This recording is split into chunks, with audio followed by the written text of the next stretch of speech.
Hey everybody, welcome back to the channel. It's a beautiful summer afternoon. Look at that big Manitoba blue sky. I want to wish a happy Canada Day to all my Canadian brothers and sisters coast to coast, all the way from east to west.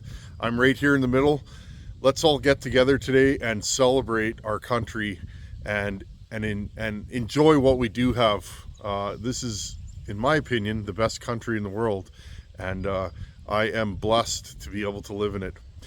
Anyhow, moving on. Today's video, what are we doing? Well, we bought some more auction saws, friends, and I went and picked them up the other day. It was pouring rain. I couldn't film, but I got them home now, and it's such a beautiful afternoon. Let's drop the tailgate and have a look at the saws that I bought. Now, first and foremost, I've been buying auction saws this year because, well, I keep getting emails and comments constantly that there's no saws around where you live. Well, I live in farm country. If you want to buy a tractor and implement, this is a place to live. If you're looking for a serious saw to cut firewood or do logging, this is not the place. There's not a lot of people here, and there's definitely not a lot of saws. So I'm doing this to show you guys they are out there. You just got to find them. You got to put your work in if you're looking for saws in an area like this. Anyhow, let's flip you guys around, and I got them saws in the back of the truck, and let's have a look at what I bought today, and let's discuss this whole buying saws at auction deal that I've been doing. You guys know I've been buying up auction saws like crazy, and or, you know, here and there as I see them come up. If there's something that I think is good to put on the channel or something that may be worthwhile for you guys, I buy them. Or at least attempt to. I don't win every saw that I bid on. I set a max. I usually set my max at the beginning of the bidding, 3-4 days before the end, and that's it. I walk away, and the day that the bidding goes down, right when the auction's over, I check and see if I'm even close. And rarely will I up my bid. If the saw goes, it goes. And remember that, friends, there's always more saws. Even in this region, I always come across more saws. You just got to look for them. So in this whole buying auction saws series that I've been doing, you guys know the first time I bought the 026 that we're working on right now, a 268 XP, and I bought a 51, what is it, friends? 5101 Dolmar Makita 50cc. And as you guys know, the 268 didn't run. The 026 did, and the Dolmar Makita was perfect. All in all, if you go across the three saws, I paid less than all of those are worth retail, and I paid less than I would buy them separately. So we made out good there. Then in the last auction, I bought an 034 and two Pioneer Partner P42s. Both of those looked good. The one that was in horrible shape actually ran. The one that looks perfect is blown up. Again, I didn't pay too much for both those saws. I paid enough that I can make one saw out of the two. So that worked out fine. The 034 is perfect. I've cut wood with it, as you guys have seen in a video. And just the price. Here's the thing, friends. I paid less for that 034 and the other two saws than I would for just the 034 if it was a runner. So I made out like a bandit there. Now again, friends, that's not to say that all auctions you make out well. You got to know your prices, and you got to know your costs on what you can afford, or what a saw is worth, and how much it's going to cost you in parts to rebuild it. So a little bit easier with old saws, but today I bought 3 new saws. These saws are all 10 years old or less, and these saws are all auto-tune or M-tronics. So in this series, when I get going on these, the question is, because I hear this all the time, well, can you rebuild M-tronic or auto-tune saws, and do you have to go to the dealer? Let's check out what I bought. Okay, let's look at the first saw. This one here, it just said Stihl Husqvarna chainsaw, and all 3 of these were listed for parts. So now these are local government saws. I don't know where they come from. First things first, the chain is falling off of the saw. Oh, friends, I keep tripping on you guys. There you go. The chain's falling off on this saw. Let's, side cover's loose. Now already I see one of the captured bar nuts is missing. I'm going to take this side cover and chain off so that we can get a better look at this saw. So already I know what this is, which is cool. I've never had all three of these saws on my channel. First thing to look at here, you can tell a lot about how a saw lived, the chain. Not the worst chain. It's definitely, whoever's filing this is a semi-chisel. Whoever's been filing this is kind of getting down into the side, or into the side plate. It is a low kickback chain. Not dull, but not sharp. I've seen worse than this, but yeah, the corners are whacked off, and you guys can see here. Okay, so this chain's pretty horrible. Little bar. Again.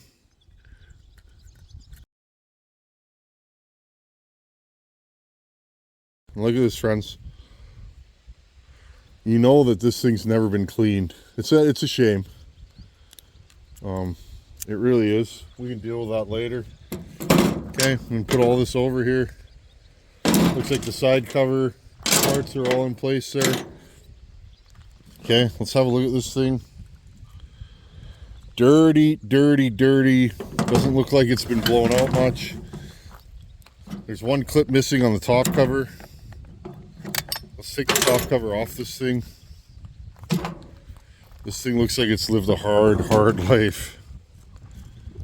Just absolutely caked. I wonder how many hours are on this saw. Let's have a look inside the air filter. Now, some of you probably already figured out what this saw is.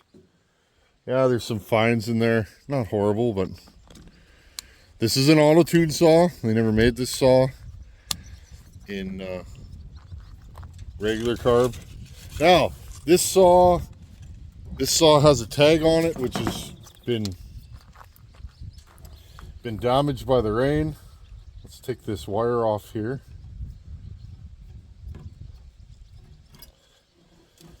Okay, and there's one here. It says operator says. It's kind of nice when you get these. Operator says hard to start, stalls out, has to repeat over, and it's from the forestry department of wherever these came from. Okay, so see if we can get the sticker off. Yeah, there we go. And it's got a tag from Cummings, small engine repair. Good business. I've bought lots of parts off them over the years. That's the Husky dealer that I generally deal with. They're about an hour from me. Well worth it. They always get me what I need. They usually have it in stock. If they don't, they get it right away. And another Cummings tag right here. If that doesn't come off, we'll just leave it. Yeah, we'll just leave that one. Okay, so what is this saw? I was hoping it was a 562 because we're going to be building one, and I thought, now these, friends, the tag is right there. What is this? It's a 2014 550 XP, so it's a Mark 1. You can see the muffler's all banged, smashed, and yeah, it is what it is. Okay, well, I'm going to put the top cover back on this. So it seems complete other than that, and it is what it is. We got a bar and chain with it. Now you guys know I have two of these on the shelf that I've never done anything with.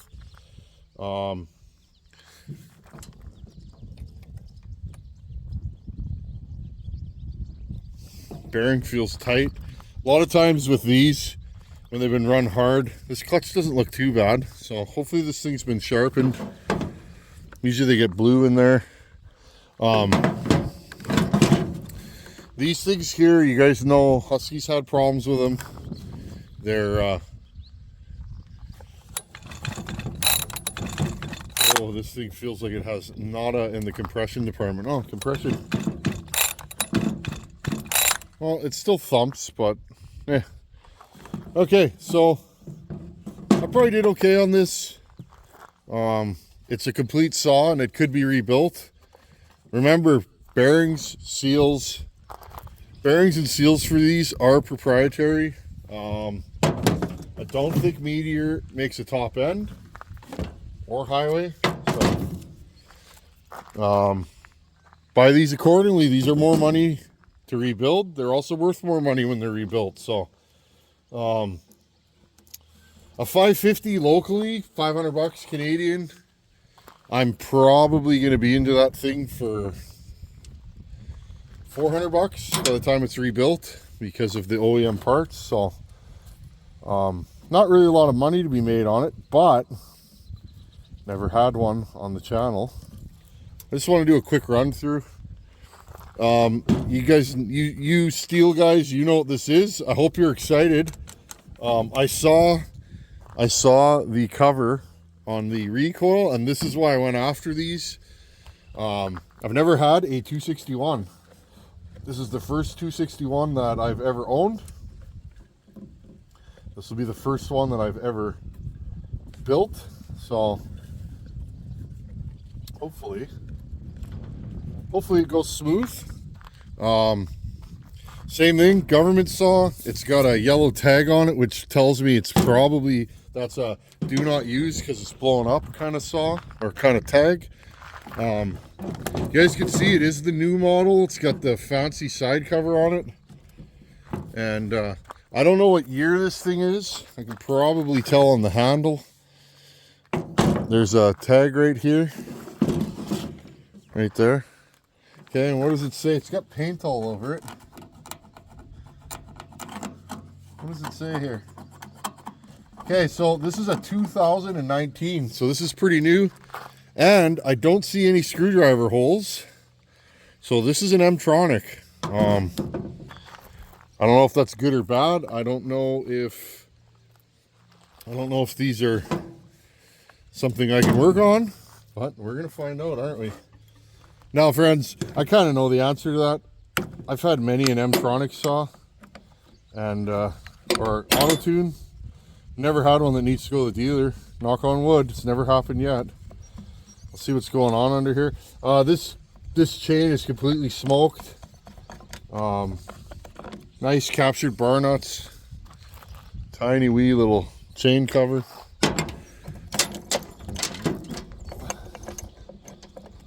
Let's see what we got here.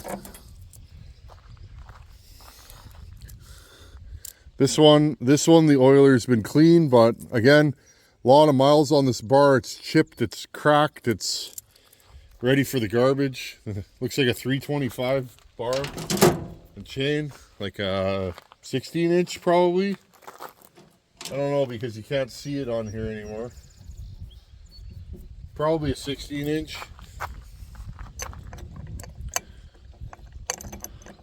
First thing I noticed, this clutch. This clutch is super wobbly. Look at this. So this thing probably needs a clutch bearing. We'll dig into this on a further video, but look at this. Like, that clutch should not move like that. So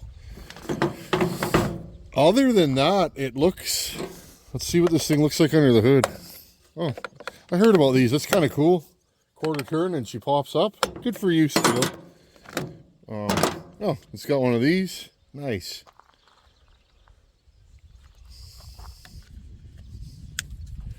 Oh, that's a nice little saw there. Typical Stihl. It's got the air box. Air filter's super clean, so I don't know. Has Stihl's air filtration gotten better over the years? It's got a decomp. Nice little saw, layback cylinder like the new Huskies have, or maybe the new Huskies have a layback cylinder like Stihl has. I don't know what came first.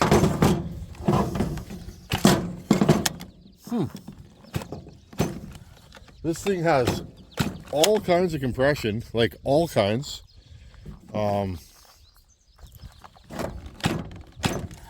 Yeah, she's thumpy, so I don't know what the deal is with it. So, okay. So I'd say this is another complete saw. I don't see any parts missing. No. Oh, that's nice. I like these. If I can get them to go back together. Yeah. That's kind of cool. Yeah, I like that. So, and again, friends, this is another auto tune or M-tronic. It's got lots of compression, so I don't know. Maybe I'll find out there's like a super expensive part that's no good, or I don't know.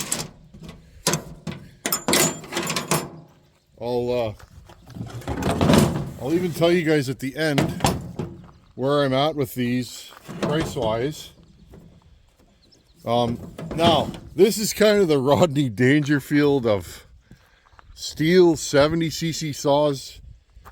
I've never owned one of these, but I do have experience with them, and like to give these another try. Not my favorite saw though, friends. Stihl MS 441C. This is the saw that was supposed to replace the 440. Now, you guys know I love the 044, 440 series of saws. They're one of the best 70cc saws ever made. And this is a saw that Stihl came out with in like probably about the time the 576 came out, friends. So, somewhere in there. And again, that was the Husky 372 replacement that I think failed. I have one. It's a great saw. It's not a 372. But anyways, to buy the 261, I know there's shadows here today, friends. The sun is high in the sky and makes for nice bright videos, but I can't actually see what's going on the screen. Funny story. But anyhow, I had to buy the 261. To buy the 261, I had to buy the 441. So I had to go all in and do a 2-for-1 deal. And so this is what I ended up with. This saw looks like it has no time on it. You guys can see the crankcase is like brand new. It's missing almost no paint. The side cover is pretty clean.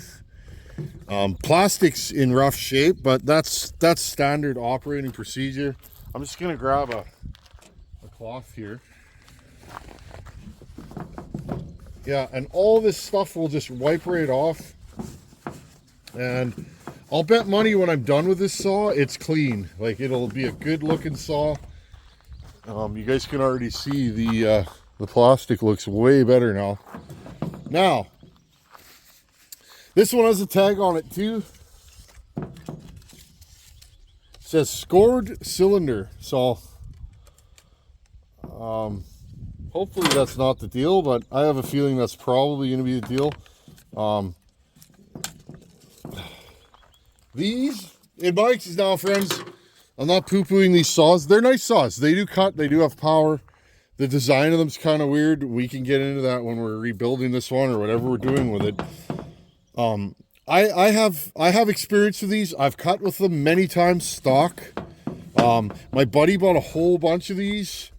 That were also government saws years ago, and he rebuilt all of them, and he used them for a while, and he ended up selling all of them, because he's a Husky man like me, and we both ran these, and they were just okay. I was thinking of buying one, and I ended up buying a 576 off of them. Funny story. Now, that was back then, before I was porting, and, you know, I had a different idea of power to weight ratio than I do now. Nice thing, this saw has like a brand new 20-inch 3/8 bar. Weird, this clutch is kind of loose too. Maybe that 261 clutch bearing is fine. I don't know. Interesting. Anyways, friends, this thing's pretty clean. Like, it looks like somebody shut it down while they were running it. No damage to the recoil. Let's look under the hood. Now, funny story, friends. I do have experience with rebuilding one of these. I have one in my shop still that I've had for a couple of years probably. And it was a saw that I reluctantly said I would rebuild. And I ordered parts for it 3 times from various local Stihl dealers, and I got the wrong parts, and that's where that project stopped. Maybe I could try again to order parts, but I couldn't get the right parts, friends. I kept getting the wrong PTO side bearing, and I kept reordering it by the Stihl number, and I kept getting the wrong bearing. 3 times that happened, to the point that I returned the parts. I bought a bunch of other OEM parts for the saw, but I never got the right bearing, and I could never put that saw together. So I threw it back in a box, and that's where it sat for quite a while. And so absolutely caked. So that's not the best deal right there. But yeah, maybe I'll take a crack at rebuilding this one. I don't know if you can get bearings now or what the deal is, but this is back during COVID, and it was really hard to get parts then in Canada. Stuff was on back order, not available. And anyways, long story short, I couldn't get that saw done. I just couldn't, because I couldn't get parts for it, friends. And I was trying to do it on a budget. It was a brand new, basically 441 that was blown up with a dull chain. And it ended up needing a complete rebuild. The fella popped the PTO side bearing and the flywheel side bearing right away. So these are good saws. They do not tolerate abuse from what I know about them. So okay, last things last. This has a decomp. It was pushed in. Let's see. A little low on compression, so that tag probably is legit. Okay, so let's wrap this up. I'm not let down by this saw, but friends, I was hoping this was gonna be a 562. Again, I could have driven there and looked, but to drive there and look, I just didn't have the time, so I bid accordingly. Friends, I paid $30 for this saw at auction, okay? And I had to bid to get there. It was at like $10 when I first started bidding, and then nobody walked away. Nobody wanted this saw, or nobody kept bidding. Nobody wanted this saw. This thing sat unbid on once I bid for probably 4 days. Nobody even looked at this thing. So for $30, I'll take it. And my plan was, my buddy doesn't have the funds to buy a new 562. A 562 here now is like $1,200, friends. When did that happen? You used to be able to buy a brand new 562 here on sale like 7-8 years ago for $650. So a 550 now, I think, is $850 or $900 saw for one of these. That's absolutely insane. So either way, I made out like a bandit. I paid $30 for this saw. That's a price point that I can definitely afford to rebuild it. So that one, we won without even trying to see what's wrong with it. Now again, friends, I have parts for this too. I have 2 more of these hanging up in the saw shop that are completely smoked, but I have complete plastics. I can make a really nice saw out of this one. I have a set of cases that are like brand new, so either way, I'm doing okay. This saw here, friends, this is the reason why I did the bidding. I've never had a 261. I've never owned one. I don't think I've even ever run one, and I wanted a new one. And when I saw this side cover, I knew this was a newer model saw. So that's why I bought the 441 and this. These locally here, you know, a newer one. This one's not super clean. Probably $500 to $600 for one of these. This would be the saw that most guys want around here. you know, guys and gals, people that cut firewood and that, this would be a saw that they would fight over. A 261 is definitely a saw. When you see them go up for sale on like Marketplace and that, they're gone right away. So so this is like a $600 saw. And again, I'm pretty sure bearings are proprietary in this, so that's the part that's going to cost me. Bearings here, to buy both bearings is usually around $100. So tack that on. But the rest of the parts I can get from Wolf Creek, from Ryan, and those parts will be quality, and I can rebuild this. So one thing I'll have to do, friends, is check, did I get a piston and cylinder that's okay, or is the cylinder still good? I don't know. Like I said, this thing has tons of compression, so I have a feeling that cylinder's probably going to be good. So anyhow, I bought this for you guys because it's like, you guys are always asking, why don't you work on Stihls? Why don't you work on 50cc saws? Well, really, friends, because I don't run a shop every day, I basically work on what's available. You guys know part of what I do here is I just work on whatever I want to work on. These aren't customer saws. Everything you guys see on this channel is purchased, you know, is purchased for the channel. And I do that on purpose so that I don't skew the results and I'm not rushing through. I could stop and smell the roses and film a video for you guys, and I'm not rushing through it. So this saw here, I've never owned one of these. Like I said, I have run them. My buddy had like 3 or 4 of these at one time. We were doing a big oak job that winter. We were bucking timber all winter, one winter. All oak, big oak that was stacked in a pile. And he had a bunch of these he rebuilt, and we were just running them through the rotation. And you guys hear? Crop duster.